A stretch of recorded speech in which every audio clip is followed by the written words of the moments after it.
What is up, YouTube, and welcome to this Rick and Morty Season 5, Episode 8 promo breakdown and preview. We've had a weird season thus far that a lot of you are seemingly not liking at all. I admit this is not my favourite season, and to be honest, it will probably be one of the seasons I skip on a rewatch, like the first half of last season. We've had little lore or overarching story episodes which the showrunners seem to be happy to ignore, which is a real shame when there is a subsect of the fandom who just seemingly don't care about these. That's fair enough.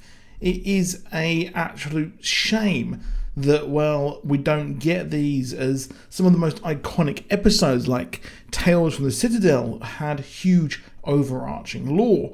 The last episode featured a Voltron episode and did too many things at once with an anime and mafia movie parody mashup.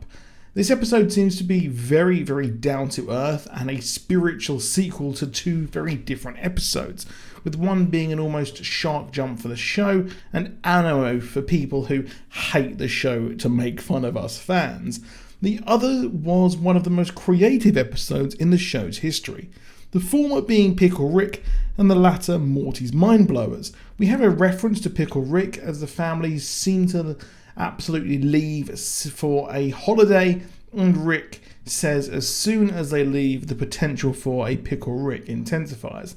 Pickle Rick is of course the biggest meme from the show and the biggest thing that is dunked on in Rick and Morty history. It's not really one of my favourite episodes, but it shows the lengths that Rick will go not to spend time with his family or other people or even go on therapy. Men will literally turn themselves into a pickle before going to therapy.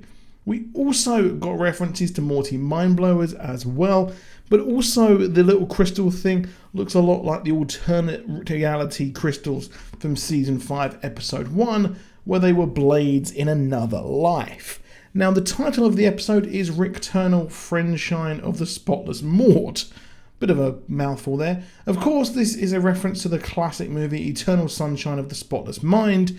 It starred Jim Carrey and was written by Charlie Kaufman, who was referenced in a previous episode where they had like a Wizard of Oz written by Charlie Kaufman.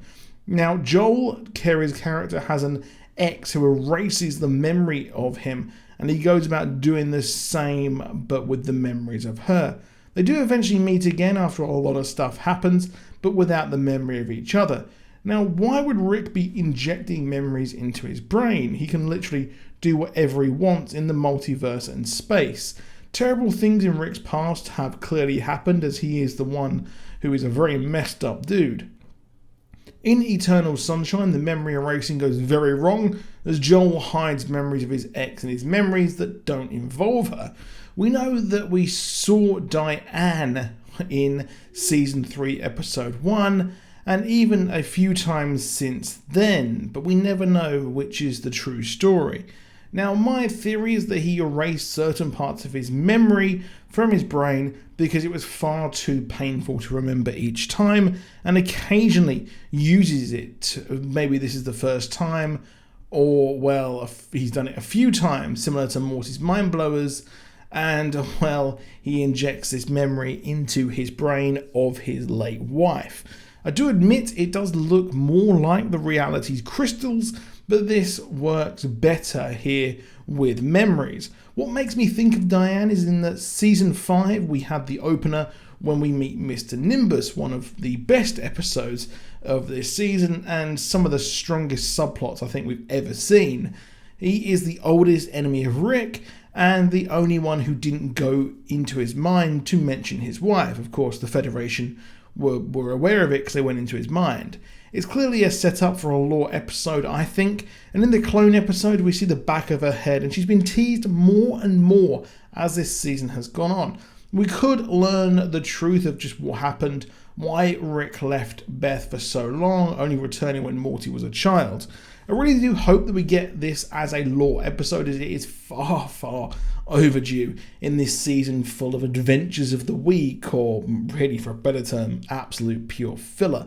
This would be a great way to win over the fans, and of course it's episode 8, so we could set that up and then come back in the finale and see a payoff, but I'm not sure how much Dan Harmon and Justin Roiland are intent on giving the fans what they actually want, because I think the story train was essentially them saying, yeah, there's no overarching. But anyway, that is it for this video. Please drop a like down below. Do subscribe with notifications on. I'll be back Thursday for American Horror Stories, and I'll see you soon, and goodbye.